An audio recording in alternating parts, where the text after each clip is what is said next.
जिंदाबाद है और जिंदाबाद रहेगा। हिंदुस्तान जिंदाबाद, हिंदुस्तान जिंदाबाद, हिंदुस्तान। इस शहर को ये हुआ क्या, कहीं राख है तो कहीं धुआं धुआं। क्यों कोई कुछ नहीं बोलता, चुपचाप धुएं को क्यों झेलता। हो गई बर्दाश्त की अब इंतहा, बुझे सिगरेट बीड़ी दिखे जलती जहां। पब्लिक प्लेस पर सिगरेट पीना मना है, उल्लंघन करने पर होगा जुर्माना। धूम्रपान ना करें ना करने दें, धूम्रपान पड़ेगा महंगा। खुशी कौन नहीं चाहता, लेकिन किस कीमत पर। धूम्रपान महंगा पड़ता है। धूम्रपान आपके लिए हानिकारक है और आपके चाहने वालों के लिए भी। धूम्रपान पड़ेगा महंगा। सिगरेट पीना कैंसर का कारण और जानलेवा है। शराब पीना सेहत के लिए हानिकारक है।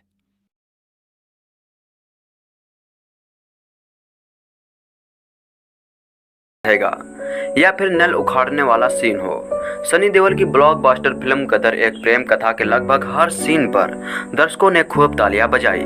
वो ये दौर था जब दर्शक सनी देओल की आने वाली फिल्मों का बेसब्री से इंतजार किया करते थे, क्योंकि जब जब सनी देओल का 2.5 किलो का हाथ विलन पर पड़ता था तो फैंस को कुछ ज्यादा ही मजा आता था। सनी और अमीषा पटेल स्टारर फिल्म गदर एक प्रेम कथा साल 2001 में रिलीज हुई थी, जिसने सिनेमाघरों में खूब गदर मचाई थी। उस फिल्म की सफलता का पैमाना इस बात से लगाया जा सकता है कि ये फिल्म रिलीज हुई तो सिनेमाघरों में पैर रखने की भी जगह नहीं हुआ करती थी। चाहे दिल्ली हो या मुंबई, इस फिल्म की चर्चा रिलीज से पहले ही हो रही थी और जब सिनेमाघरों में लगी तो जो हुआ उससे कोई अनजान नहीं है। हालांकि इस बात की जानकारी कम ही लोगों को पता है कि गदर एक प्रेम कथा एक रियल स्टोरी पर बनी फिल्म है। सनी देओल की यह फिल्म द्वितीय विश्व युद्ध के दौरान वर्मा, जिसे अब तक म्यांमार कहा जाता है, में ब्रिटिश सेना में नौकरी करने वाले एक फौजी जिसका नाम बूढ़ा सिंह है की कहानी है। बूढ़ा सिंह की सच्ची लव स्टोरी और बंटवारे की पूरी कहानी इस फिल्म में दिखाई गई है, मगर फिल्म का अंत असलियत में काफी अलग है। असली में बूढ़ा सिंह की पत्नी के घर वालों ने लड़की पर इतना दबाव डाला कि उसने हिंदुस्तान आने से इनकार कर दिया, जिसके बाद बूढ़ा सिंह ने पाकिस्तान में ही एक ट्रेन के आगे छलांग लगाकर खुदकुशी कर ली। फिल्म गदर एक प्रेम कथा बनाने का आइडिया सबसे पहले इसके लेखक शक्तिमान को आया था और उन्होंने ही अनिल शर्मा को एक कहानी सुनाई, जो उन्हें इतनी पसंद आई कि उन्होंने इस फिल्म को बनाने की ठान ली। चलिए इस फिल्म के बारे में एक और अनसुनी बात आपको बताते हैं, और वो ये है कि इस फिल्म की स्क्रिप्ट के अनुसार अंत में अमीषा पटेल को गोली लग जाती है और उनकी मौत हो जाती है, लेकिन शूटिंग के वक्त सनी देओल ने क्लाइमैक्स बदल दिया। जब इस बारे में सनी देओल से पूछा गया तो उन्होंने कहा कि फिल्म की ओरिजिनल कहानी में सकीना की गोली लगने से मौत होनी थी, मगर जब फिल्म की टीम ने इस बारे में सोचा तो लगा कि इस बात से दर्शक नाराज हो सकते हैं। हमें लगा कि कहीं लव स्टोरी के ऐसे अंत से गदर ही न मच जाए, इसलिए हमने फिल्म का अंत बदलकर हैप्पी एंडिंग कर दिया। वही फिल्म जितनी बेहतरीन और एंटरटेनिंग थी, उतना ही इसका संगीत भी शानदार रहा। आनंद बख्शी के लिखे और उत्तम जगदीश वाले उत्तम सिंह ने खूबसूरती से कंपोज किया। गदर एक प्रेम कथा के गाने इतने हिट हुए थे कि उस साल फिल्म के म्यूजिक की 25 लाख यूनिट बिकी थी। गदर एक प्रेम कथा उस समय की बहुचर्चित फिल्मों में से एक थी। फिल्म में सनी देओल और अमीषा पटेल मुख्य भूमिका में थे।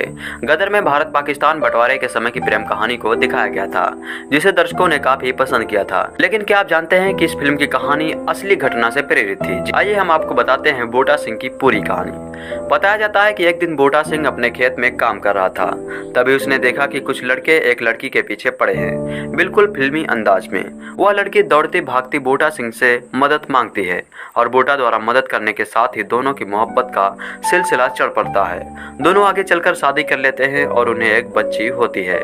हालांकि कहानी में असली ट्विस्ट तब आता है जब भारत पाकिस्तान बंटवारे में पाकिस्तान जा चुके जैनब के घर वालों को उनकी बेटी के बारे में पता चलता है, जिसके बाद जैनब को कुछ दिनों तक भारत के एक रिफ्यूजी कैंप में रखने के बाद पाकिस्तान भेज दिया जाता है और बोटा और उसकी बेटी यही हिंदुस्तान में रह जाते हैं। आगे चलकर जैनब और बोटा की कहानी तब और दर्दनाक मोड़ लेती है जब बोटा अपनी पत्नी को खोजता हुआ पाकिस्तान जा पहुंचता है और यह पाता है कि जैनब अब किसी और की हो चुकी है। बोटा की लाख मित्रता के बावजूद जैनब जैनब उसके साथ हिंदुस्तान वापस लौटने से मना कर देती है। जैनब के इस तरह ना कहने से आहत बूटा लाहौर में ट्रेन के आगे कूदकर जान दे देता है। आपको बता दें कि लाहौर के मियां साहिब कब्रिस्तान में आज भी बूटा सिंह की मजार मौजूद है। फिल्म गदर एक प्रेम कथा रिलीज होने से पहले ही इतनी चर्चा में आ चुकी थी कि लोग फिल्म का इंतजार महीने भर पहले से ही कर रहे थे। जी हाँ, कम लोगों को ही पता है कि गदर एक प्रेम कथा एक सच्ची कहानी पर आधारित है। ये फिल्म द्वितीय विश्व युद्ध के दौरान बर्मा, जो कि अब म्यांमार के नाम से जाना जाता है, में ब्रिटिश सेना में नौकरी करने वाले फौजी बूटा सिंह की कहानी पर आधारित है। बंटवारे के वक्त जब सांप्रदायिक दंगे शुरू हुए तो उसने एक मुस्लिम लड़की की जान बचाई थी। दोनों में प्यार हुआ और दोनों ने शादी कर ली। बाद में लड़की की शिनाख्त होने पर उसे एक नए बने पाकिस्तान भेज दिया गया। बूटा सिंह अपनी पत्नी को पाकिस्तान लेने चला गया बिना जरूरी कागजात के। लड़की पर घर वालों का दबाव पड़ा तो उसने वापस भारत आने से मना कर दिया। कारगिल युद्ध के चलते देश में पाकिस्तान के खिलाफ लोगों में नफरत फैल रही थी और ऐसे में अनिल शर्मा को मिल गई थी ये कहानी। फिर अनिल शर्मा ने सनी देओल से बात की। अनिल शर्मा ने इसके लिए धर्मेंद्र की मदद ली और धर्मेंद्र के कहने पर ही सनी देओल ने यह कहानी सुनी। सनी देओल बताते हैं, हाँ, ये फिल्म लेकर मेरे पास नितिन कैनी, अनिल शर्मा जी, कमल मुकुट और शक्तिमान आए थे। कहानी मुझे अच्छी लगी और मैंने तुरंत ही इसके लिए हाँ भी कर दी। लेकिन उन दोनों मेरे पास फिल्में इतनी थी कि इस फिल्म के लिए समय निकालना बहुत मुश्किल हो रहा था। लेकिन फिर किसी तरह से फिल्म बनी और बहुत अच्छी फिल्म बनी। कम लोगों को ही पता होगा कि फिल्म के राइटर शक्तिमान और निर्देशक अनिल शर्मा ने फिल्म गदर एक प्रेम कथा के अंत में बूटा सिंह की ओरिजिनल कहानी को 180 डिग्री घुमा दिया था। यानी कि फिल्म की स्क्रिप्ट के हिसाब से फिल्म की हीरोइन सकीना को मर जाना था। लेकिन फिल्म की शूटिंग के वक्त सनी देओल ने इस फिल्म का क्लाइमैक्स बदल दिया। सनी देओल बताते हैं कि फिल्म की ओरिजिनल कहानी ये थी कि गोली लगने से सकीना की मौत हो जाएगी। लेकिन इस बारे में जब हमने आपस में चर्चा की, इससे पब्लिक नाराज हो सकती है और प्रेम कथा के इस अंत को लेकर ही गदर मच जाएगा, तो हमने फिल्म को सुखांत रखने का फैसला किया।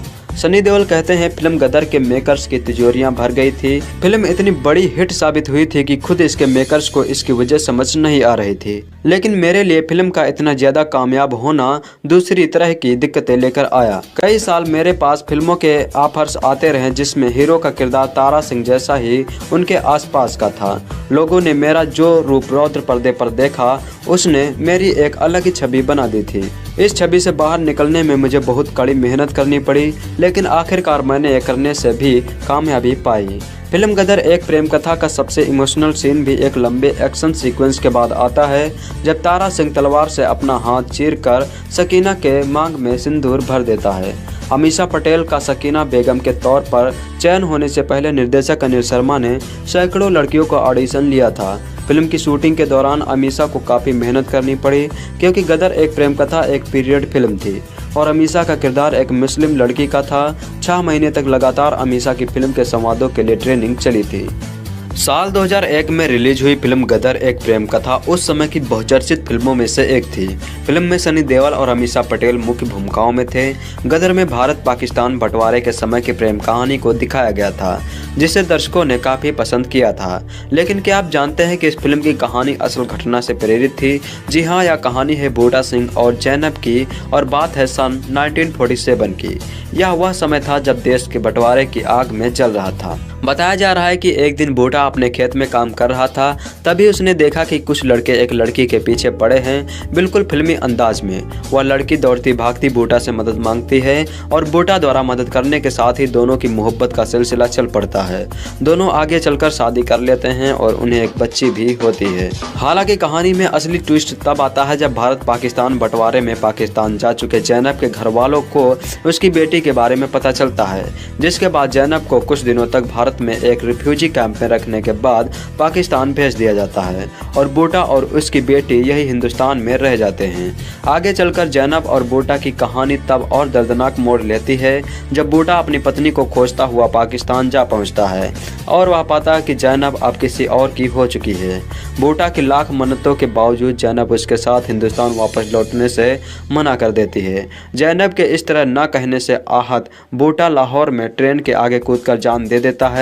आपको बता दें कि लाहौर में मियां साहिब कब्रिस्तान में आज भी बूटा की मजार मौजूद है 19 साल पहले न मल्टीप्लेक्स वाले सिनेमा घर होते थे और ना ही इतने सोच कि जितने लोग भी किसी फिल्म को पहले ही दिन देखना चाहे तो सबको टिकट मिल जाए। तो तय हुआ कि गदर एक प्रेम कथा का पहला शो सुबह 6 बजे से शुरू होगा। पूरे देश में उस दिन उत्सव का माहौल था। सनी देओल के दीवाने ढोल ताशे लेकर ये फिल्म देखने पहुंचे और साथ में ही लोगों को लगान भी देखनी थी। मैंने ये दोनों फिल्में एक ही दिन नई दिल्ली में देखी। पहले शीला थिएटर में लगान देखी और फिर वहां से भागकर पहुंचे कनॉट प्लेस के प्लाज्मा सिनेमा घर, जहां हमारी सीटें बुक होने के बावजूद सिनेमा हॉल के भीतर घुसने तक को जगह नहीं बची थी। जैसे तैसे धक्का मुक्की करते हॉल के भीतर पहुंचे तो वहां सिर्फ भीड़ ही दिख रही थी। जितने लोग सीट पर बैठे थे उतनी ही पब्लिक सिनेमा घर के भीतर खड़े होकर सिनेमा देख रही थी। खड़े होकर फिल्म देखने वाले इन दर्शकों की गिनती तो नहीं हुई, लेकिन तब भी फिल्म गदर एक प्रेम कथा ने भारत में सबसे ज्यादा टिकटें बेचने का रिकॉर्ड बना दिया था। 15 जून 2001 को रिलीज हुई गदर एक प्रेम कथा ही हमारे आज के इस बायोस्कोप की फिल्म है। फिल्म गदर एक प्रेम कथा रिलीज होने से पहले ही इतनी चर्चा में आ चुकी थी कि लोग फिल्म का इंतजार महीने भर पहले से ही कर रहे थे। दिल्ली में गर्मियां 19 साल पहले ही इतनी ही बेरहम हुआ करती थी। एक दिन फिल्म वितरक गिन्नी चड्ढा का फोन आया कि सनी देओल से शाम को मीटिंग फिक्स हुई है। मैं तब दिल्ली टाइम्स के लिए लिखने वाले पंकज कपूर साथ साथ सनी देओल की बहन के घर सैनिक फार्म पहुंचे। वहां देर तक हम लोगों ने गदर को लेकर बातें की। मुझसे सनी बोले, आपके मथुरा के अनिल शर्मा ही फिल्म के निर्देशक हैं। फिल्म की कहानी का भी इतना सा इशारा उन्होंने दिया, लेकिन तब बायोपिक शब्द फैशन में नहीं था, नहीं तो सनी देओल इसका भी जिक्र जरूर करते बातचीत में। जी हाँ, कम लोगों को ही पता है कि गदर एक प्रेम कथा एक सच्ची कहानी का फिल्मी रूपांतरण है। यह फिल्म आधारित है द्वितीय विश्व युद्ध के दौरान बर्मा, जो कि अब म्यांमार में है, में ब्रिटिश सेना में नौकरी करने वाले फौजी बूटा सिंह की प्रेम कहानी पर। बंटवारे के वक्त जब सांप्रदायिक दंगे शुरू हुए तो उसने एक मुस्लिम लड़की की जान बचाई थी। दोनों में प्यार हुआ और दोनों ने शादी कर ली। बाद में लड़की की शिनाख्त होने पर दोनों नए नए बने पाकिस्तान भेज दिया गया। बूटा सिंह अपनी पत्नी को लाने पाकिस्तान चला गया बिना जरूरी कागजात के। लड़की पर घर वालों का दबाव पड़ा तो उसे वापस भारत आने से मना कर दिया गया। कहते हैं बूटा सिंह ने पाकिस्तान में ही एक चलती ट्रेन के आगे छलांग लगाकर खुदकुशी कर ली थी। फिल्म गदर एक प्रेम कथा का विचार सबसे पहले इसके लेखन शक्तिमान को आया। शक्तिमान ने बूटा सिंह की प्रेम कथा अनिल शर्मा को सुनाई। अनिल शर्मा उन दिनों कोई ऐसी कहानी तलाश रहे थे जिसमें देश प्रेम तो हो, लेकिन वह मनोज कुमार जैसी फिल्म ना हो। कारगिल युद्ध के चलते देश में पाकिस्तान के खिलाफ लोगों में नफरत फैल रही थी और ऐसे में अनिल शर्मा को मिल गई ये कहानी। अनिल शर्मा ने मुंबई में ही पढ़ाई के बाद निर्देशक बी आर चोपड़ा के सहायक के रूप में बरसों काम किया। शुरुआती फिल्मों में उन्होंने श्रद्धांजलि और बंधन कच्चे धागों के रूप में सोशल ड्रामा ही बनाई है, लेकिन उनके एक्शन का चस्का लगा धर्मेंद्र की फिल्म हुकूमत से। हुकूमत की जबरदस्त कामयाबी ने अनिल शर्मा के सिनेमा का रंग रूप सब बदल दिया। इसके बाद अनिल शर्मा ने धर्मेंद्र के साथ लगातार ऐलान-ए-जंग, फरिश्ते, तहलका और पुलिस वाला गुंडा जैसी फिल्में बनाई, लेकिन फरिश्ते के बाद अनिल शर्मा और धर्मेंद्र की जोड़ी का असर कम होने लगा। अनिल शर्मा ने जितेंद्र के साथ फिल्म माँ बनाई और गोविंदा के साथ महाराजा। गोविंदा को ही अनिल शर्मा ने सबसे पहले शक्तिमान की कहानी सुनाई थी। गोविंदा को पसंद भी बहुत आई, लेकिन फिल्म में पैसा लगाने वाली कंपनी को गोविंदा इस फिल्म की कहानी के हिसाब से फिट नहीं लगे। ये हुआ कि इसके लिए सनी देओल से बात की जाए। अनिल शर्मा ने इसके लिए धर्मेंद्र की मदद ली और धर्मेंद्र के कहने पर ही सनी देओल ने ये कहानी सुनी। सनी देओल बताते हैं, हाँ, ये फिल्म लेकर मेरे पास नितिन केनी, अनिल शर्मा जी, कमल मुकुट और शक्तिमान आए थे। कहानी मुझे अच्छी लगी और मैंने तुरंत ही इसके लिए हाँ भी कर दी थी, लेकिन उन दिनों मेरे पास फिल्में इतनी थी कि इस फिल्म के लिए समय निकालना बहुत मुश्किल हो रहा था, लेकिन फिर किसी तरह से फिल्म बनी और बहुत अच्छी बनी। कम लोगों को ही पता होगा कि फिल्म के राइटर शक्तिमान और निर्देशक अनिल शर्मा ने फिल्म एक गदर प्रेम कथा के अंत में बूटा सिंह की ओरिजिनल कहानी को 180 डिग्री घुमा दिया था। यानी कि फिल्म की स्क्रिप्ट के हिसाब से फिल्म में हीरोइन सकीना को मर जाना था, लेकिन फिल्म की शूटिंग के वक्त सनी देओल ने इस फिल्म का क्लाइमैक्स बदल दिया। सनी देओल बताते हैं, फिल्म की ओरिजिनल कहानी ये थी कि गोली लगने से सकीना की मौत हो जाएगी, लेकिन इसके बारे में जब हमने आपस में चर्चा की तो लगा इससे पब्लिक नाराज हो सकती है और प्रेम कथा के इस अंक को लेकर ही गदर मच जाएगा, तो हमने फिल्म को सुखांत रखने का फैसला किया। फिल्म गदर की पूरी मेकिंग पाकिस्तान की उस वक्त की इमेज को ध्यान में रखकर बनाई गई थी। सनी देओल का किरदार तारा सिंह और उसके संवाद इतने ज़्यादा मशहूर हुए कि फिर लोग सनी देओल को इसी तरह से गुस्से चंचल किरदार में ही देखना चाहते थे। खुद सनी देओल कहते हैं फिल्म गदर के मेकर्स की तिजोरियां भर गई थी इस फिल्म से। फिल्म इतनी बड़ी हिट साबित हुई थी कि इसके मेकर्स को इसकी वजह समझ नहीं आ रही थी, लेकिन मेरे लिए फिल्म का इतना ज़्यादा कामयाब होना दूसरी तरह की दिक्कतें लेकर आया था। कई साल तक मेरे पास ऐसे फिल्म के ऑफर्स आते रहे जिसमें हीरो का किरदार तारा सिंह जैसा ही उनके आसपास का था। लोगों ने मेरा जो रौद्र रूप पर्दे पर देखा था उसने मेरी एक अलग छवि ही बना ली। इस फिल्म से बाहर निकलने में मुझे बहुत मेहनत करनी पड़ी, लेकिन आखिरकार मैंने करने में भी कामयाबी पाई। फिल्म गदर एक प्रेम कथा का सबसे इमोशनल सीन भी एक लंबे एक्शन सीक्वेंस के बाद आता है, जब तारा सिंह तलवार से अपना हाथ चीर कर सकीना के मांग में सिंदूर भर देता है। फिल्म का संगीत भी अपने समय में बहुत ज़्यादा हिट हुआ। आनंद बख्शी ने दिल खोल कर इसके गाने लिखे और उतना ही झूम के इसका संगीत बनाया। उत्तम जगदीश वाले उत्तम सिंह ने इस फिल्म से पहले उत्तम सिंह यश चोपड़ा की फिल्म दिल तो पागल है का संगीत दे चुके थे। बॉलीवुड एक्टर शाहरुख खान और प्रीति जिंटा की फिल्म वीर जारा शायद आपने देखी होगी। फिल्म में दिखाया गया है कि शाहरुख खान अपनी प्रेमिका जारा से मिलने के लिए जाते हैं। हालात कुछ ऐसे बन पड़ते हैं कि उन्हें अपना पूरा बुढ़ापा पाकिस्तान की जेल में गुजारना पड़ता है और फिर अपनी प्रेमिका जारा यानी प्रीति से उनकी मुलाकात होती है। यह स्टोरी एक फिल्म की थी, लेकिन असल जिंदगी में भी एक ऐसी ही घटना सामने आई है। अंग्रेजी अखबार इंडियन एक्सप्रेस में छपी खबर के मुताबिक 3 साल पहले सोशल मीडिया के जरिए एक पाकिस्तानी लड़के से एक भारतीय शख्स की मुलाकात हुई और फिर इसके बाद दोनों एक दूसरे से प्यार करने लगे। प्यार को पाने के लिए युवक पाकिस्तान चला गया, वहां वो लापता हो गया। उसके गायब होने के 3 साल बाद उसके परिजनों को खबर मिली है कि वो युवक पाकिस्तान की जेल में पाक आर्मी की हिरासत में है। पाकिस्तान ने स्वीकार कर लिया है कि पेशे से इंजीनियर भारतीय नागरिक निहाल हामिद अंसारी उनकी कैद में है। मुंबई का रहने वाला हामिद नवंबर 2012 में कथित रूप से मुश्किल में फंसी अपनी गर्लफ्रेंड से मिलने के लिए पाकिस्तान में दाखिल हुआ था और तब से लापता था। पाकिस्तान स्थित पेशावर हाई कोर्ट में हामिद की मां फौजिया ने एक अर्जी दायर कर अपने बेटे की तलाश करने की गुहार लगाई थी। मुंबई के अंधेरी वेस्ट में रहने वाले हामिद निहाल अंसारी 2012 में अपनी प्रेमिका से मिलने अफगानिस्तान सीमा से होते हुए पाकिस्तान में प्रवेश कर गया था। उसके गायब होने के बाद उसके माता पिता ने अपने बेटे को ढूंढने में कोई कसर नहीं छोड़ी, लेकिन वो नहीं मिला। मां फौजिया ने इस मुद्दे पर महाराष्ट्र के तत्कालीन सीएम पृथ्वीराज चौहान से भी मदद की गुहार लगाई थी।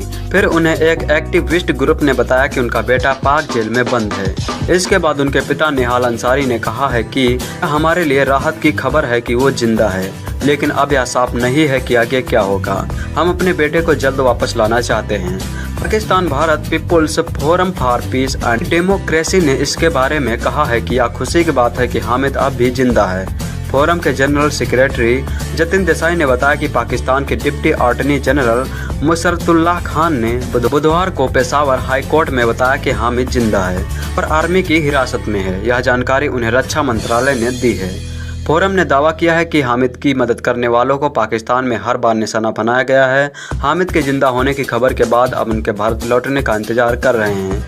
हामिद के पिता ने कहा कि हमने विदेश मंत्री सुषमा स्वराज से मुलाकात की थी और उन्होंने सकारात्मकता दिखाई है। हमें उम्मीद है कि सरकार हमारी पूरी मदद करेगी। आज हम आपको वीर जारा मूवी से कुछ ऐसे फैक्ट्स के बारे में बताएंगे जिनको शायद ही आप जानते होंगे। तो चलिए शुरू करते हैं। फिल्म वीर जारा 12 नवंबर 2004 को दिवाली के मौके पर रिलीज की गई थी। इस फिल्म को यशराज फिल्म के तहत बनाया गया था और फिल्म का निर्देशन यश चोपड़ा ने किया था। फिल्म में शाहरुख खान, प्रीति जिंटा, रानी मुखर्जी, मनोज वाजपेयी, किरण खेर, बोमन ईरानी, हेमा मालिनी, अमिताभ बच्चन, दिव्या दत्त, अनुपम खेर के अलावा और भी कई बड़े सितारे शामिल थे। इस फिल्म को करीब 23 करोड़ रुपए के बजट में बनाया गया था, लेकिन भारतीय बॉक्स ऑफिस पर फिल्म ने 42 करोड़ रुपए की कमाई की थी। इसके साथ ही फिल्म ने वर्ल्ड वाइड 98 करोड़ रुपए का बिजनेस किया था। इतना ही नहीं, यह साल 2004 की सबसे ज़्यादा कमाई करने वाली बॉलीवुड फिल्म भी बन गई थी। इस फिल्म को उस साल कुल मिलाकर 32 अवार्ड मिले थे, जो अपने आप में एक बड़ा रिकॉर्ड है। इसके अलावा फिल्म को कई कैटेगरी में अलग अलग नॉमिनेट भी किया गया था। इस फिल्म का नाम सबसे पहले ये कहाँ आ गए हम रखा गया था। आपको बता दें, यह नाम यश चोपड़ा की ही फिल्म सिलसिला के गाने से लिया गया था, लेकिन बाद में इसे बदलकर वीर जारा कर दिया गया। इस फिल्म का संगीत उस साल काफ़ी पॉपुलर हुआ था। फिल्म में कुल 7 गाने रखे गए थे और सभी गाने सुपरहिट हुए थे। यह शाहरुख खान के साथ यश चोपड़ा की तीसरी फिल्म थी। इससे पहले इन दोनों की जोड़ी डर और दिल तो पागल है में देखी गई थी और दोनों फिल्में बॉक्स ऑफिस पर ब्लॉकबस्टर साबित हुई थी। इस फिल्म में अमिताभ बच्चन ने लोहड़ी वाले गाने के लिए सिंगर गुरदास मान का नाम सुझाया था उनका मानना था कि इस गाने में उनकी आवाज़ उन्हें काफ़ी सूट करेगी। बहुत कम लोग इस बारे में जानते हैं कि फिल्म में रानी मुखर्जी वाले रोल के लिए सबसे पहले ऐश्वर्या राय को चुना गया था, लेकिन इसी दौरान सलमान खान और ऐश्वर्या राय का ब्रेकअप हो गया, जिसकी वजह से शाहरुख खान ने ऐश्वर्या राय और सलमान की दोस्ती में सलमान को चुना और ऐश्वर्या की जगह रानी को कास्ट कर लिया। इतना ही नहीं, एक इंटरव्यू में ऐश्वर्या ने इस बात का खुलासा किया था कि शाहरुख ने उन्हें एक नहीं बल्कि 7 फिल्मों में रिप्लेस करवाया था, क्योंकि वह सलमान के साथ कोई सीन नहीं चाहते थे। फिल्म में अमिताभ बच्चन ने चौधरी समर सिंह का किरदार निभाया था, लेकिन यह रोल बॉलीवुड सुपरस्टार धर्मेंद्र को ध्यान में रखकर लिखा गया था, क्योंकि यश चोपड़ा के साथ धर्मेंद्र के संबंध उतने अच्छे नहीं थे, इसलिए धर्मेंद्र ने इस रोल के लिए मना कर दिया और बाद में यह रोल बिग बी के पास चला गया। बहुत कम लोगों को इस बारे में मालूम था कि इस फिल्म का संगीत मशहूर संगीतकार मदन मोहन की मृत्यु के बाद उनकी बची हुई धुनों से बना गया था। फिल्म में मनोज बाजपेयी ने जारा के मंगेतर का किरदार निभाया था, लेकिन बहुत कम लोग जानते हैं कि इससे पहले इस रोल के लिए अजय देवगन से बात की गई थी, लेकिन उन्होंने इसके लिए मना कर दिया था। कम समय होने की वजह से शाहरुख खान के जेल वाले सभी सीन एक ही दिन में शूट किए गए थे। वीर जारा में रानी मुखर्जी का रोल पाकिस्तान की ह्यूमन राइट्स एक्टिविस्ट अस्मा जहांगीर से प्रेरित था। शायद आप लोगों को यकीन ना हो, लेकिन इस फिल्म के कुछ सीन पाकिस्तान में भी शूट किए गए थे। इस फिल्म में शाहरुख खान के कपड़े करण जौहर ने डिजाइन किए थे।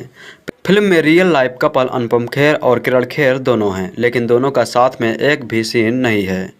इस फिल्म की रिलीज के बाद भारत और पाकिस्तान की सरकारों पर ऐसा प्रभाव पड़ा कि इसके बाद अमृतसर और लाहौर के बीच सच में एक बस शुरू कर दी गई।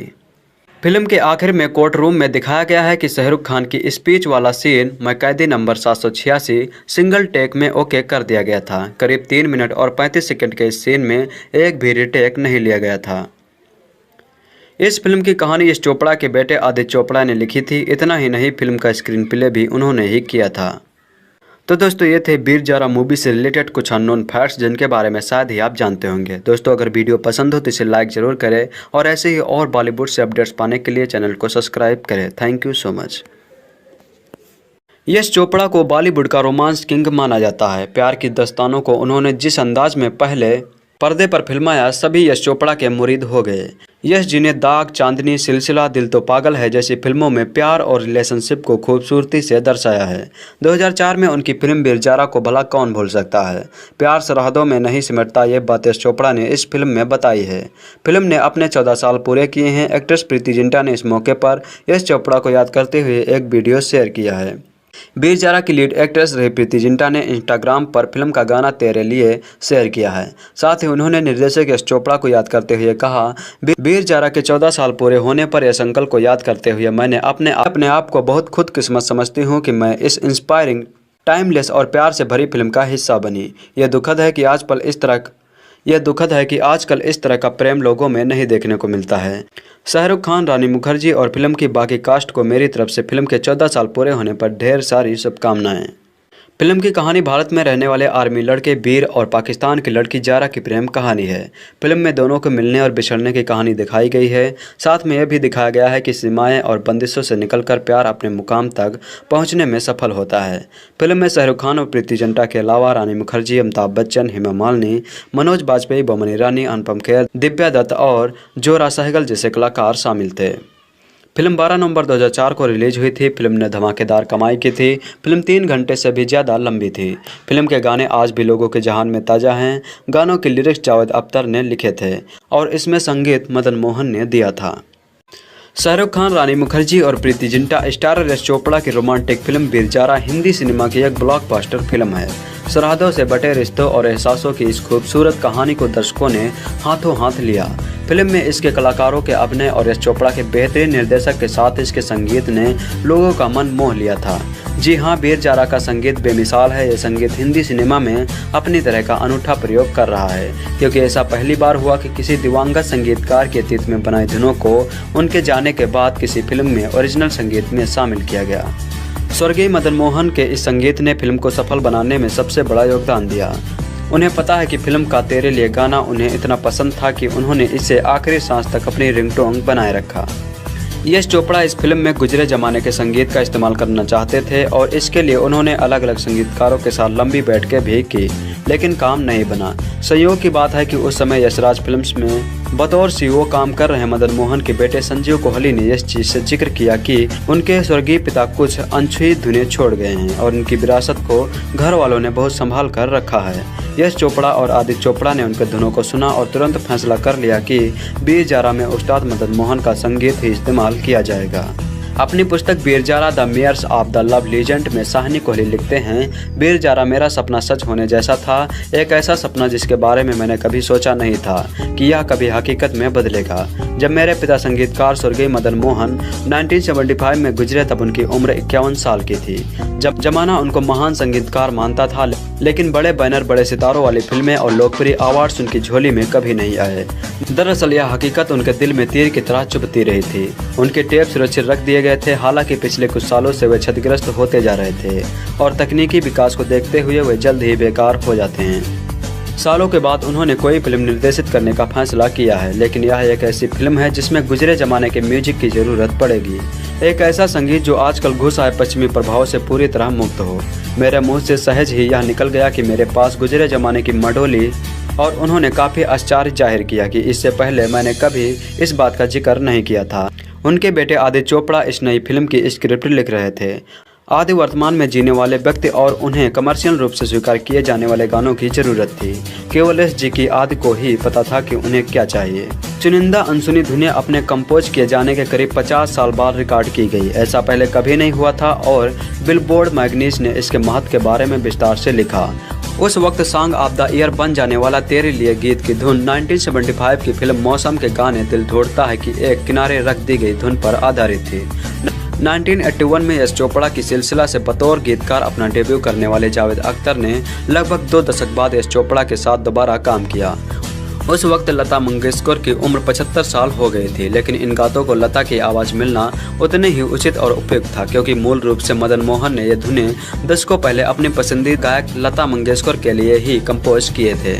संजीव बताते हैं कि गाने रिकॉर्ड पूरे होने में साल भर का वक्त लगा था। वह कहते हैं यश जी इस बात को लेकर एकदम स्पष्ट थे कि फीमेल सॉन्ग सिर्फ और सिर्फ लता जी ही गाएंगी। इस बात से मैं रोमांचित था, क्योंकि मदन जी ने ये सारी धुनें लता जी के लिए ही बनाई थी और अगर इनको लता जी ने नहीं गाया होता तो बात अधूरी रह जाती। लेकिन इसी के साथ साथ मैं चिंतित भी था कि मदन जी के लिए 30 साल बाद गाना लता जी को बड़ा चैलेंजिंग लगेगा। उस वक्त उनकी सेहत भी अच्छी नहीं रहती थी और लोग उनके बारे में जजमेंट पास करने में अनफेयर हो सकते थे, लेकिन उन्होंने हिम्मत जुटाई और ऐसा गाया जैसा उनके अलावा कोई दूसरा गा ही नहीं सकता था। जब वीर जारा का संगीत हिट हुआ तो संजीव की खुशी का ठिकाना नहीं रहा। वह बताते हैं कि वीर जारा की बदौलत मेरी हर कल्पना एक ही झटके में पूरी हो गई। शाहरुख खान, प्रीति जिंटा और रानी मुखर्जी इस फिल्म की स्टार कास्ट में शामिल थे। अमिताभ बच्चन और हेमा मालिनी इन धुनों पर एक बार फिर से नाचे और एक बार फिर उनके गाने चार्ट में लगभग पूरे साल टॉप पर रहे। आखिरकार मदन मोहन के संगीत ने कई लोकप्रिय पुरस्कार भी जीते। फिल्म वीर जारा की लोकप्रियता में इसके कलाकारों के अभिनय और संगीत के अलावा इसकी सिनेमेटोग्राफी ने भी काफी किसी किरदार की तरह काम किया। फिल्म की 16वीं सालगिरह पर सिनेमेटोग्राफर अनिल मेहता ने इसे याद करते हुए कहते हैं, एक बेटे की ओर से अपने पिता के लिए इससे बेहतर ट्रिब्यूट कुछ नहीं हो सकता। भारतीय सिनेमा की 2 कालजी रोमांटिक फिल्में वीर जारा और जब तक है जान में यश चोपड़ा के साथ काम करने में सिनेमेटोग्राफर अनिल मेहता बताते हैं कि इस तरह आदित्य चोपड़ा ने अपने पिता यश चोपड़ा के लिए ट्रिब्यूट के रूप में वीर जारा की कहानी और पटकथा लिखी थी। अनिल कहते हैं, वीर जारा में आदि और यश जी ने जिस तरह साथ मिलकर काम किया उसे देखकर तो मैं सचमुच हैरान हो गया था। दरअसल इस फिल्म का स्क्रीन प्ले आदि ने लिखा था। मेरे विचार से यह आदि की ओर से सबसे बेहतर ट्रिब्यूट था। मैं मानता हूं कि फिल्म के सीन को यश जी के नजरिए से लिखने और उनकी भावनाओं को पर्दे पर उतारने का पूरा क्रेडिट आदि को जाता है। सेट पर भी आदि ने हर जरूरी चीज को पूरा करने के लिए एक बड़े सपोर्ट सिस्टम की तरह काम किया था। अनिल बताते हैं कि इस चोपड़ा के साथ क्रिएटिव तरीके से जुड़कर उन्हें काफ़ी अच्छा लगा। इस बारे में बात करते हुए वह कहते हैं, हम जानते हैं कि जब आप इस चोपड़ा की फिल्म में काम करते हैं तो वहाँ सभी को बराबरी का दर्जा दिया जाता है और सेट पर ऐसी क्वालिटी का होना बेहद मायने रखता है। इसलिए चाहे बॉलीवुड का सबसे बड़ा स्टार हो या फिर कोई बड़ा डायरेक्टर हो, सेट पर काम शुरू होने के बाद सभी का दर्जा एक समान था और सभी ने इस फिल्म में जी जान से अपना योगदान दिया। और आपको बता दूं कि फिल्म की कला निर्देशक शर्मिष्ठा राय ने भी वीर जारा के लुक में बहुत बड़े पैमाने पर योगदान दिया था। वीर जारा के हीरो शाहरुख खान हैं। अनिल बताते हैं कि कौन सी बात उन्हें रोमांस का किंग बनाती है और वह कैमरे के सामने इतने सहज तरीके से कैसे काम करते हैं। वह कहते हैं, एक एक्टर के रूप में मैंने हमेशा शाहरुख को अद्वितीय माना है। मेरा मतलब है कि उनमें किसी चीज़ को एक पायदान पर ऊपर ले जाने की काबिलियत है। मुझे वीर जारा में अदालत में उनके द्वारा पढ़ी गई कविता का दृश्य याद है। उन्होंने बस चंद मिनटों में शायद 5 या 10 मिनटों के लिए उस कविता को पढ़ा और फिर जब वह सेट पर आए तो मानो पूरी कविता उनके दिमाग में छप चुकी थी। उन्होंने हमारे लिए एक से ज़्यादा बार इस सीन का टेक दिया और सच कहूँ तो एक बार फिर उनके इमोशन में कोई कमी नहीं आई। किसी भी एक्टर के लिए इस लेवल का कंट्रोल और अपने परफॉर्मेंस में इतनी बारीकी देखकर मुझे बड़ा ताज्जुब हुआ। दोस्तों, आज की वीडियो में इतना ही। मिलेंगे किसी और वीडियो में किसी और मूवी के साथ। तब तक के लिए जय हिंद, जय भारत। और ऐसे ही और वीडियोज के लिए इस चैनल को सब्सक्राइब जरूर करें। Thank you so much. Veer Zaara film में प्रेम कहानी अगर असल जीवन में सुनने को मिले तो आपके कानों को विश्वास नहीं होगा। एक ऐसा ही किस्सा है प्रेम और विश्वास का, जिसमें इन दोनों ने विवाह किया, पर विवाह के बाद इस जारा को अपने वीर का 14 वर्षों तक इंतजार करना है। दहलपुर की ये जारा है सुधा और उनके वीर गगन शर्मा। 24 वर्षीय गगन को 14 वर्ष की कैद हुई है, पर जेल जाने से पहले इन दोनों ने अपना विवाह रचाकर प्रेम की निराली दास्तान लिखी। 2003 में गगन को अपने साथी छात्र नेता की हत्या के जुर्म में गिरफ्तार किया गया था। 2005 में गगन को दोषी करार देते हुए 14 साल की सजा सुनाई गई थी। गगन के अनुसार, मुझे दोषी करार करने के बाद 2005 में मैंने वकालत की पढ़ाई करने का मन बनाया। मेरा परिवार चाहता था कि मेरे जेल जाने से पहले मैं और सुधा विवाह कर ले, इसलिए हमने शादी भी की और मैं दोबारा समाज की मुख्य धारा के साथ जुड़ना चाहता हूं। दूसरी ओर सुधा के परिवार वालों को भी दोनों के इस फैसले से कोई दिक्कत नहीं है। अब सुधा को इंतजार है कि गगन अपनी सजा काटकर फिर से उनकी दुनिया में लौट आए। यह फिल्म यश चोपड़ा द्वारा बनाई गई एक प्रेम कहानी है, जिसमें भारतीय वायुसेना में स्क्वाड्रन लीडर वीर प्रताप सिंह यानी शाहरुख खान और पाकिस्तान की जारा हयात खान यानी प्रीति जिंटा के बीच प्रेम दिखाया गया है। फिल्म में दोनों की मुलाकात तब होती है जब जारा, जो पाकिस्तान से अपनी बेबे यानी जोहरा सहगल की अस्थियां कीरतपुर साहिब में बहाने आई होती है, कि बस पहाड़ों में फंस जाती है और उन्हें और बस के अन्य यात्रियों को बचाने के लिए भारतीय वायुसेना से वीर हेलीकॉप्टर में आते हैं और उसके बाद वीर जारा को अपना गाँव दिखाने ले जाते हैं और वहाँ उन्हें जारा से प्यार हो जाता है। गांव में वीर जारा को अपने बाबूजी यानी अमिताभ बच्चन और माती यानी हेमा मालिनी से भी मिलवाते हैं। वीर जारा के गांव में एक दिन लोहड़ी के दिन रुकती है। वीर जारा के गांव में एक दिन यानी लोहड़ी के दिन रुकती है। जारा वीर को यह नहीं बताती कि उनकी मंगनी राजा सिराजी यानी मनोज व्यापारी से हो चुकी है। जब वीर जारा को स्टेशन पर छोड़ने जाते हैं तो रजा उन्हें वहां मिलते हैं और उन्हें इस बात का पता चलता है कि वो रजा के सामने जारा से अपनी मोहब्बत का इजहार करते हैं और जारा रजा के साथ वापस पाकिस्तान चली जाती है। कुछ समय बाद वीर जारा के घर से सब्बो यानी दिव्या दत्त का फोन आता है और वो वायुसेना से इस्तीफा देकर पाकिस्तान चले जाते हैं। लाहौर में जारा के पिता को वीर के अचानक आने से और जारा के वीर से मिलने से दिल का दौरा पड़ता है। वीर जारा से मिलते हैं और उन्हें समझाते हैं कि उन्हें शादी करनी होगी। जारा शादी के लिए हामी भर देती है, लेकिन रजा वीर को भारत के रिसर्च एंड एनालिसिस विंग रो का एजेंट होने के झूठे इल्जाम से पाकिस्तान में जेल भिजवा देते हैं। 22 साल बाद साम्या सिद्दीकी यानी रानी मुखर्जी वीर का केस लेती है और वीर उन्हें अपनी पूरी कहानी बताते हैं। साम्या भारत जाती है और वीर के गांव से सबूत लाने और वहां उन्हें जारा मिलती है, जो कई साल से सब्बों के साथ वही रह रही होती है। वहाँ जिस बस से वीर आने वाले थे उस बस के पहाड़ से गिरने की खबर आई होती है और दोनों को यही पता होता है कि वीर मर गए हैं। साम्या उन्हें सच्चाई बताती है और वो साम्या के साथ सबूत लेकर पाकिस्तान जाती है। वीर केस जीत जाते हैं और वीर और जारा वीर के गांव में रहने लगते हैं। दोस्तों, आज हम बात करेंगे गदर मूवी के बारे में। इस वीडियो में आपको पता चलेगा इस मूवी से रिलेटेड बहुत सारे रोचक जानकारियां जो कि काफ़ी इंटरेस्टिंग है। तो चलिए शुरू करते हैं। गदर 2001 में बनी हिंदी भाषा की फिल्म है। इस फिल्म का निर्देशन अनिल शर्मा ने और निर्माण नितिन केनी ने किया था। इसमें सनी देओल, अमीषा पटेल और अमरीश पुरी मुख्य किरदार निभा रहे थे। इस फिल्म को 15 जून 2001 को सिनेमाघरों में पहली बार दिखाया गया। इस फिल्म में सनी देओल को उनके शर्मीले किरदार के लिए फिल्म फेयर का सर्वश्रेष्ठ अभिनेता पुरस्कार हेतु नामांकित भी किया गया था। इसमें संगीत दिया था उत्तम सिंह ने। ये मूवी 186 मिनट की थी और भारत में हिंदी भाषा में रिलीज हुई थी। इस फिल्म को बनाने में लगभग 18.5 से 19 करोड़ रुपए लगे थे। फिल्म के प्रदर्शित होने के बाद ये भारत की सबसे सफल फिल्मों में से एक बन गई और उस समय की सबसे ज्यादा देखे जाने वाली दूसरी फिल्म भी बन गई थी। इस फिल्म ने कुल 78 करोड़ रुपए की कमाई की थी। अगर बात करें कहानी की तो ये तारा सिंह यानी सनी देओल और सकीना यानी अमीश पटेल की प्रेम कहानी है। फिल्म की कहानी भारत के विभाजन के दौरान हो रहे दंगा फसाद से शुरू होती है। इसी के दौरान तारा और सकीना मिलते हैं। तारा उसे बचाकर अपने साथ ट्रक में ले जाते रहता है और इसी दौरान वो अपने पिछले समय को याद करते रहता है जब उसकी मुलाकात कॉलेज में सकीना से हुई थी।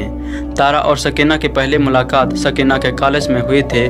तारा असल में एक गायक बनना चाहता था पर उसे मौका नहीं मिला था। जब वो सकीना और उसके दोस्तों से मिलता है तो वे लोग उसे बेवकूफ़ बनाते हैं कि सकीना एक संगीत शिक्षिका है। तारा को बाद में पता चलता है कि वो कोई शिक्षिका नहीं है बल्कि उसी कॉलेज में पढ़ने वाली विद्यार्थी है। सकीना उसके गायकी से काफ़ी प्रभावित रहती है और अपने कॉलेज में हो रहे संगीत समारोह में अपने जगह तारा को गाने का मौका देती है।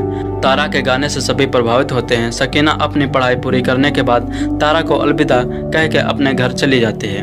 वर्तमान समय में तारा उसे अपने घर में ले आता है और उसे किसी तरह उसके अपने घर भेजने के बारे में सोचने लगता है। बाद में सकीना को लगने लगता है कि उस दंगे में उसके पिता अशरफ अली यानी अमरीश पुरी की भी मौत हो गई है। बाद में धीरे धीरे सकीना और तारा एक दूसरे से प्यार करने लगते हैं और दोनों शादी कर लेते हैं। उसका एक बेटा भी होता है जिसका नाम वे लोग जीत रखते हैं।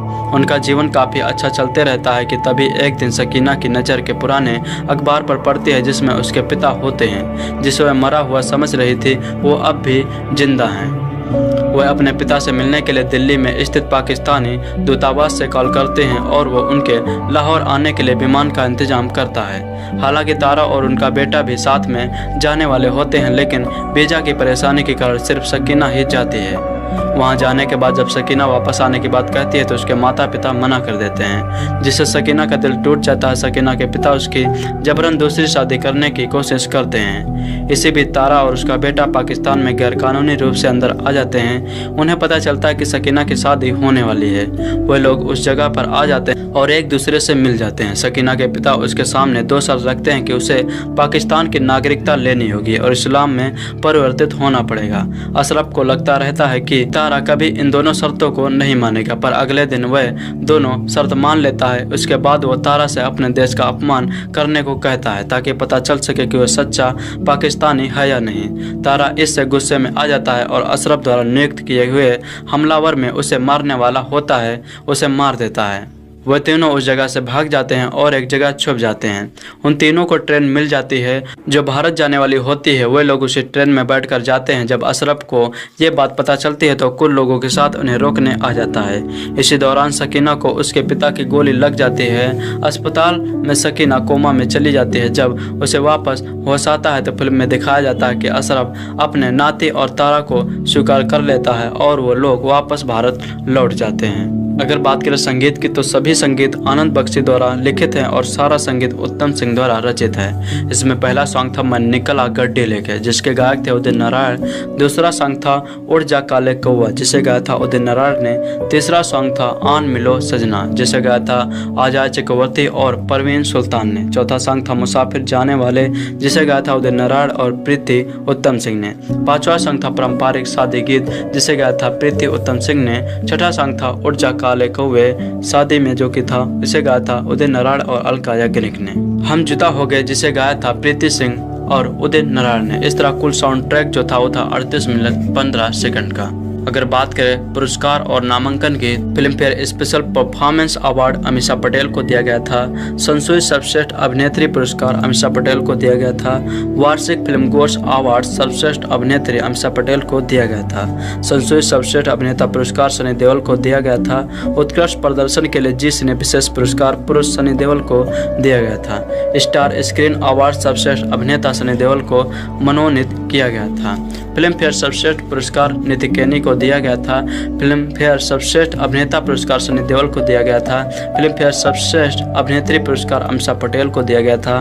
फिल्म फेयर सर्वश्रेष्ठ निर्देशक पुरस्कार अनिल शर्मा को दिया गया था। फिल्म फेयर सर्वश्रेष्ठ संगीत निर्देशक पुरस्कार उत्तम सिंह को दिया गया था। फिल्म फेयर सर्वश्रेष्ठ गीतकार पुरस्कार अनंत बच्ची को दिया गया था। Film fair best villain awards Amrish Puri को दिया गया था।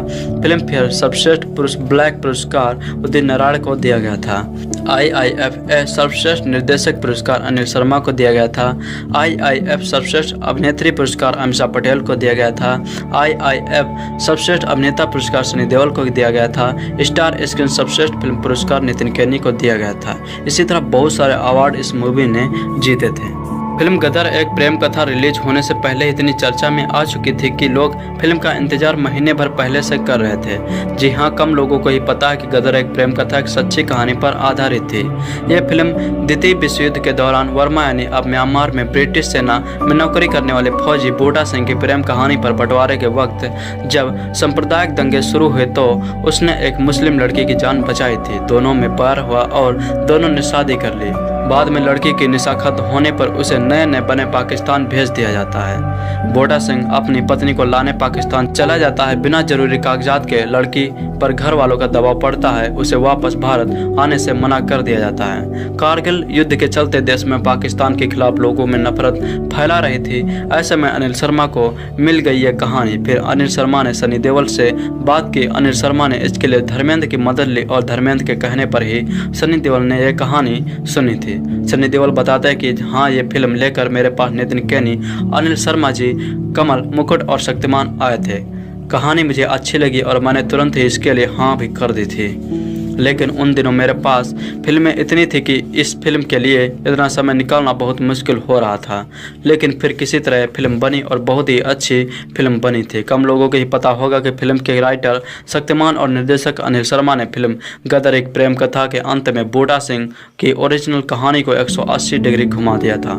यानी कि फिल्म की स्क्रिप्ट के हिसाब से फिल्म की हीरोइन सकीना को मार जाना था, लेकिन फिल्म की शूटिंग के वक्त सनी देओल ने इस फिल्म का क्लाइमैक्स बदल दिया। सनी देओल बताते हैं कि फिल्म की ओरिजिनल कहानी यह थी कि गोली लगने के बाद सकीना की मौत हो जाएगी, लेकिन इस बारे में जब हमने अपने में चर्चा की तो लगा कि इससे पब्लिक नाराज हो सकती है और प्रेम कथा के इस अंत को लेकर ही गदर मच जाएगा, तो हमने फिल्म को सुखंत करने का फैसला किया। सनी देओल कहते हैं कि फिल्म गदर के मेकर्स की तिजोरियां भर गई थी। इस फिल्म से फिल्म इतनी बड़ी हिट साबित हुई थी कि खुद इसके मेकर्स को इसकी वजह समझ नहीं आ रही थी।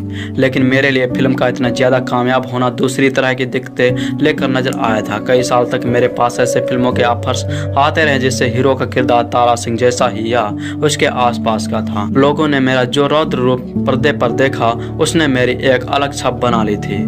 इस छप से बाहर निकलने में मुझे बहुत मेहनत करनी पड़ी थी, लेकिन आखिरकार मैंने करने से भी कामयाबी पाई थी। फिल्म गदर एक प्रेम कथा का सबसे इमोशनल सीन भी एक लंबे एक्शन सीक्वेंस के बाद आता है, जब तारा सिंह तलवार से अपना हाथ खींचकर सकीना के मांग में सिंदूर भर देता है। अमीषा पटेल का सकीना बेगम के तौर पर चयन होने से पहले निर्देशक अनिल शर्मा ने सैकड़ों लड़कियों का ऑडिशन लिया था। फिल्म की शूटिंग के दौरान अमीषा को काफी मेहनत करनी पड़ी थी, लेकिन गदर एक प्रेम कथा एक पीरियड्स फिल्म थी और अमीषा का किरदार एक मुस्लिम लड़की का था। 6 महीने तक लगातार अमीषा की फिल्म के संवादों के लिए ट्रेनिंग चली थी। पंजाब की चनाब नदी के तट पर तुला को एक बेटी हुई सोहनी। कुमार की बेटी सोहनी की खूबसूरती की क्या बात थी। उसका नाम भी सोहनी था और रूप भी सुहाना था। उसी के साथ एक मुगल व्यापारी के यहाँ जन्म लिया इज्जत बेग ने, जो आगे जाकर महिवाल कहलाया। इन दोनों के इश्क के किस्से पंजाब ही नहीं सारी दुनिया में मशहूर हैं। घुमक्कड़ इज्जत बेग ने पिताजी से अनुमति लेकर देश भ्रमण का फैसला किया। दिल्ली में उसका दिल नहीं लगा तो वह लाहौर चला गया। वहाँ भी जब उसे सुकून नहीं मिला तो वह घर लौटने लगा। रास्ते में वह गुजरात में एक जगह रुककर तुला के बर्तन देखने गया, लेकिन उसकी बेटी सोहनी को देखते ही सब कुछ भूल गया। सोहनी के इश्क में गिरफ्तार इज्जत बेग ने उसी के घर में जानवर चराने की नौकरी कर ली। पंजाब में भैंसों को माफिया कहा जाता है, इसलिए भैंसों को चराने वाला इज्जत बेग माहिवाल कहलाने लगा। पंजाब में भैंसों को माहिया कहा जाता है, इसलिए भैंसों को चराने वाला इज्जत बेग माहिवाल कहलाने लगा। माहिवाल भी गजब का खूबसूरत था। दोनों की मुलाकात मोहब्बत में बदल गई।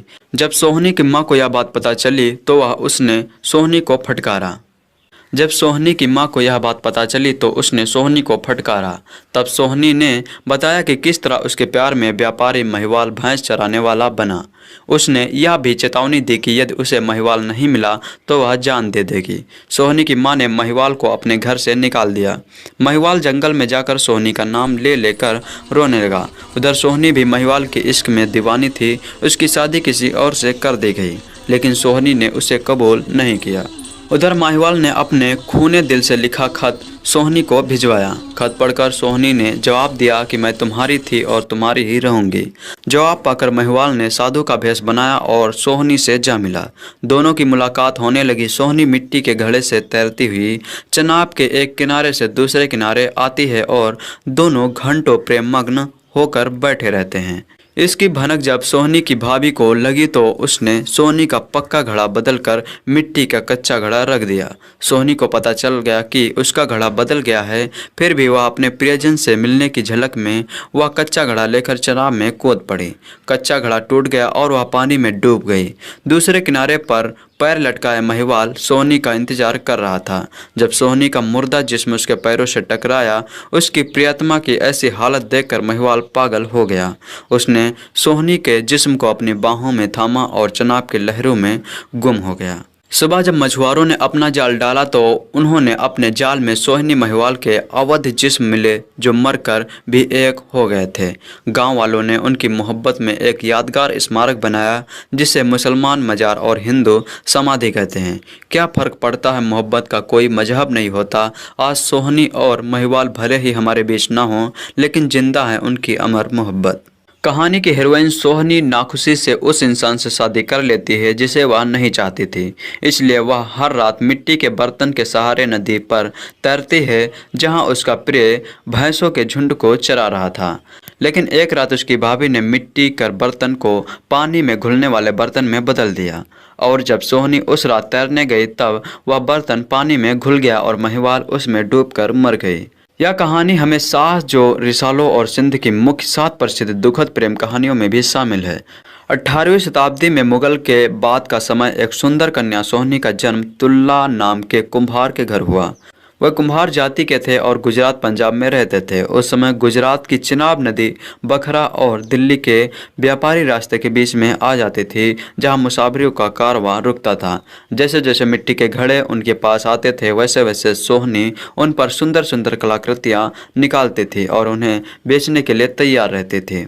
बुखरा उज्बेकिस्तान एक समृद्ध और अमीर व्यापारी शहजादा इज्जत बेग व्यापार करने के उद्देश्य से भारत आया था और गुजरात वर्तमान पाकिस्तान में रुका था, जहां पर उसने सोहनी को एक दुकान में देखा और पूरी तरह से मंत्रमुग्ध हो गया।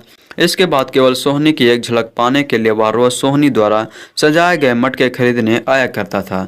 सोहनी का दिल भी इज्जत बेग पर आ गया था। अपने कारवा के साथ बुखारा वापस जाने की बजाय इज्जत बेग ने तुल्ला के ही घर में नौकर बनकर काम करने की ठान ली। बल्कि इज्जत बेग तुल्ला की भैंसों को चराने के लिए भी जाया करता था और तभी से कुछ समय बाद वह महिवाल के नाम से जाना जाने लगा। सोहनी और महिवाल का प्यार भी कुम्हार समुदायों में खलबली का कारण बना था। उस समय कुम्हार समाज के लोग या नहीं चाहते थे कि उनके समाज की बेटी किसी दूसरे समाज के लड़के से विवाह करे, इसलिए उसके माता पिता ने तुरंत सोहनी का विवाह एक दूसरे कुम्हार के साथ तय कर दिया था। बारात के दिन जब कुम्हार घर पर आया था, सोहनी पूरी तरह से अकेली पड़ गई थी और डोली में बिठाकर सोहनी को अपने पति के घर भेजा गया था। इसके बाद इज्जत बेग ने अपनी पहचान बदल ली थी और एक फकीर की तरह रहने लगा था। अचानक वह सोहनी के नए घर के पास चिनाब नदी के पास ही छोटी सी झोपड़ी में रहने लगा था। अंधेरी रात में जब सारी दुनिया सो जाती थी तब ये दोनों प्रेमी नदी के किनारे एक दूसरे से मिलते थे। इज्जत नदी के किनारे सोहनी से मिलने आया करता था और सोहनी मिट्टी के बर्तन की सहायता से तैरकर नदी किनारे पहुंचती थी। इज्जत रोज मछलियां पकड़ता था और सोहनी के लिए लाया करता था। एक समय की बात है, कहा जाता है कि एक बार ज्यादा लहरों की वजह से इज्जत बेग मछली को पकड़ने में असफल रहा था। तब महिवाल ने अपनी जांघ का ही एक टुकड़ा काटकर उसे भुना दिया था। सोहनी को पहले इस बारे में जरा भी पता नहीं था, इसलिए फिर सोहनी ने इज्जत को बताया कि आज मछली के स्वाद में जरा फर्क लग रहा है। और जब सोहनी ने अपना एक हाथ उसके पैर पर रखा तब सोहनी को एहसास हुआ कि महिवाल ने उसके लिए अपनी जांघ पर घाव मारा है और यह बात उन दोनों के प्यार की गहराई को दर्शाती है। इस प्रकार उसकी परम कहानी के चर्चे जगह जगह फैलते गए थे। एक दिन सोहनी की भाभी ने उसका पीछा किया और उस जगह छुप गई जहां सोहनी अपना पानी पर तैरने वाला बर्तन रखती थी। सोहनी को ऐसा करते हुए देखते ही उसने सोहनी की सासू जी को यह बात बताई और दोनों ने मिलकर यह बात महिवाल को बताने की बजाय खुद ही इस बात पर निर्णय लेने की ठानी। अगले दिन सोहनी की भाभी ने तैरने वाले मिट्टी के बर्तन को बदलकर वहां डूबने वाला बर्तन रख दिया। उस रात जब सोहनी मिट्टी के बर्तन के सहारे नदी पार करने की कोशिश कर रही थी, तब वह बर्तन उस रात पानी में घुल गया और इस वजह से सोहनी पानी में डूब गई। नदी की दूसरी तरफ से महिवाल ने सोहनी को डूबता हुआ देखा और सोहनी को बचाने के लिए महिवाल भी पानी में कूद गए थे और इस तरह से दोनों प्रेमी एक साथ मौत में मिल गए।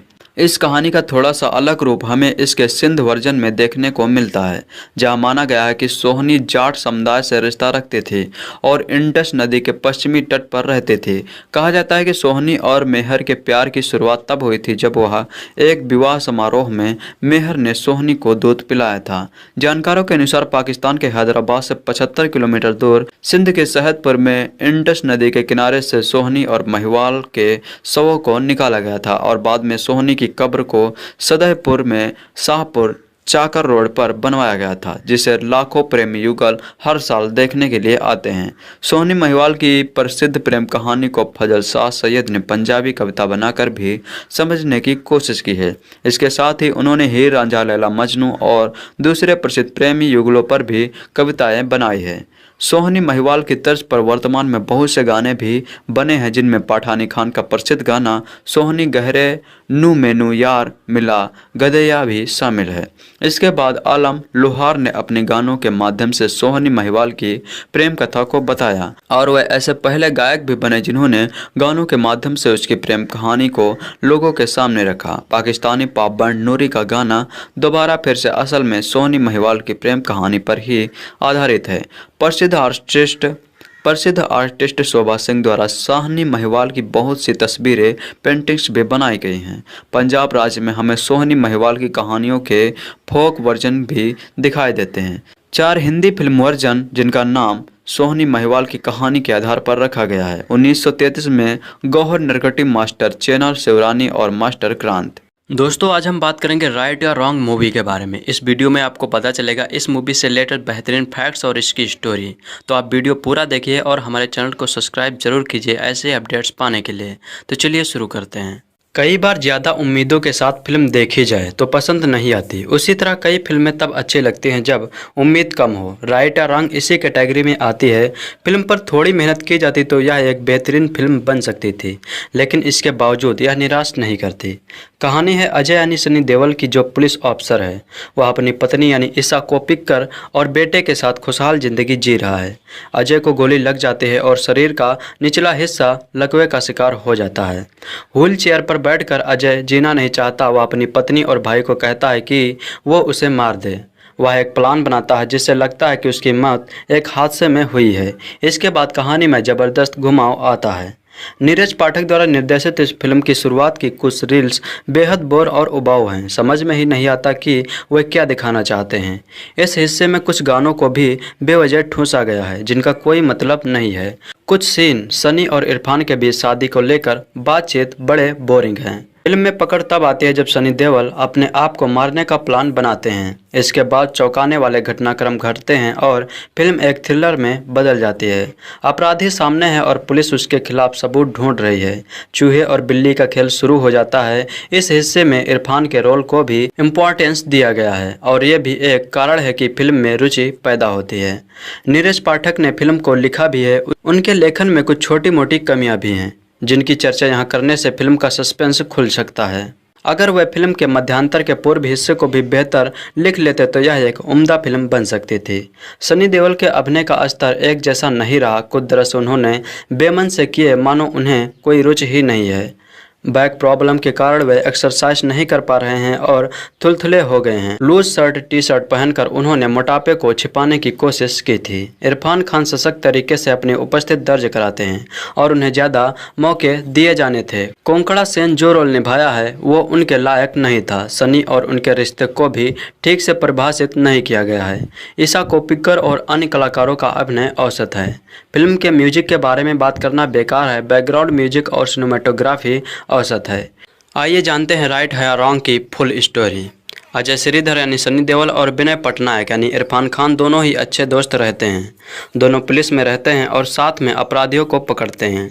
लेकिन एक दिन ऐसे ही अपराधियों को पकड़ते समय दुर्घटना में अजय जख्मी हो जाता है और उसके बाद पता चलता है कि वह अब चल नहीं सकता। इसके बाद वह पुलिस से सेवानिवृत्त हो जाता है। कुछ दिनों बाद यह पता चलता है कि उसने अपने भाई और पत्नी को गोली मार दिया। इस पर अजय बोलता है कि उसे लगा था कि रात को कोई चोर आया और उससे बचने के लिए उसने गोली चला दी थी। उसका दोस्त इस बात को नहीं मानता है और अपने ही दोस्त के खिलाफ सबूत ढूंढने लगता है। उसे कई सबूत भी मिल जाते हैं जिससे वह न्यायालय में इस मामले को ले जाता है। लेकिन राधिका पटनायक यानी कोंकणा सेन शर्मा को अजय के ऊपर भरोसा रहता है कि वह कोई गलत कार्य नहीं कर सकता है। इसके बाद विनय अदालत में अजय के खिलाफ कई सबूत पेश करता है और राधिका भी उसे बेगुनाह साबित करने के लिए कई सबूत पेश करती है। इसके बाद विनय उसे झूठ पकड़ने वाली मशीन द्वारा जांच के लिए बोलता है और उसमें भी यही सामने आता है कि अजय निर्दोष है। न्यायालय उसे इस मामले से बाहर कर देती है। इसके बाद विनय को अपनी का एहसास होता है। वह अजय से क्षमा मांगता है। अजय उसे एक चिट्ठी दे देता है और दूसरे देश के लिए हवाई जहाज़ के ओर जाते रहता है। चिट्ठी में लिखा होता है कि उसने ही अपनी पत्नी और भाई को मारा था, लेकिन अपने बच्चे के मोह के कारण वह अपने आप को कानून के हवाले नहीं कर सकता है। उसने इसके बाद लिखा कि वह जब चलने लगा तो वह अपने परिवार को यह सुसमाचार देने घर में बिना किसी को बताए ही आ गया। तो उसने देखा कि उसकी पत्नी और भाई एक ही बिस्तर में बिना कपड़ों के लेटे हुए थे और उससे आज़ादी पाने की योजना बना रहे थे। उसके बाद वह उन दोनों को आज़ादी देने के लिए अपने आप को ही मारने वाला था कि उसके बच्चे का चेहरा उसके सामने आ गया और वह रुक गया। इसके बाद उसने उन दोनों को मिलाकर एक योजना बनाई जिससे उन दोनों को बीमा का पैसा मिल सके। वह दोनों पहले उसे मारने के लिए तैयार नहीं हुए, लेकिन बाद में दोनों ही तैयार हो गए। उसके तहत उन दोनों को एक स्थान से बंदूक खरीदना था और फिल्म देखने के नाम पर एक स्थान पर जाके कुछ ही समय में वापस घर में आना था। जैसे ही वो दोनों घर आते हैं, अजय दोनों को एक एक करके मार देता है। विनय पूरी तरह से चिट्ठी पढ़ने के बाद सोचता है कि क्या यह सही है या गलत, और उसके बाद वह अजय को जाने देता है। यहीं पर कहानी ख़त्म हो जाती है। इसमें सनी देओल अजय श्रीधर का रोल निभा रहे हैं, इरफान खान विनय पाठक का रोल निभा रहे हैं, ईशा कोप्पिकर अंशिता अंशु श्रीधर का रोल निभा रहे हैं। इस मूवी के निर्माता हैं नीरज पाठक, कृष्णन चौधरी इसके निर्देशक हैं। नीरज पाठक इसमें संगीत दिया है मोंटी शर्मा ने। इसके कलाकार हैं सनी देओल, ईशा कोप्पिकर, इरफान खान, कोंकणा सेन शर्मा, किरण खेर, दीपल शाह, गोविंद नामदेव।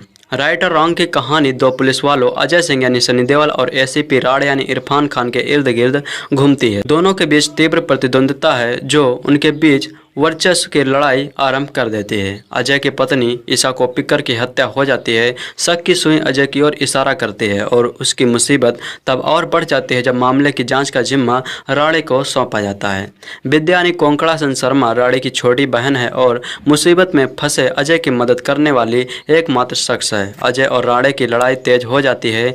इस मामले की छानबीन के दौरान कई चौंकाने वाले तथ्य सामने आते हैं, लेकिन राज नहीं खुल पाता।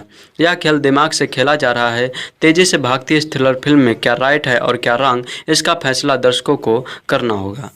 राइट या wrong is a 2010 Indian crime thriller film directed by Neeraj Pathak, starring Sunny Deol and Irfan Khan is the lead roles. The film is based on the life on the police officer of India who later becomes a strong rebel. It also stars Konika Sen Sharma, Isha Koppikar, Aryan Ved and Govinda Namaidu. The film was shot in Film City and released on March 12, 2010 under the banner of Eros Now. The film has almost similar plot points to the 1995 Hollywood film Above Suspense 1995 film. Directed by Neeraj Pathak, produced by Neeraj Pathak, Krishna Chaudhary, screenplay by Neeraj Pathak, Sanjay Chauhan, story by Neeraj Pathak, starring Sunny Deol, Irfan Khan.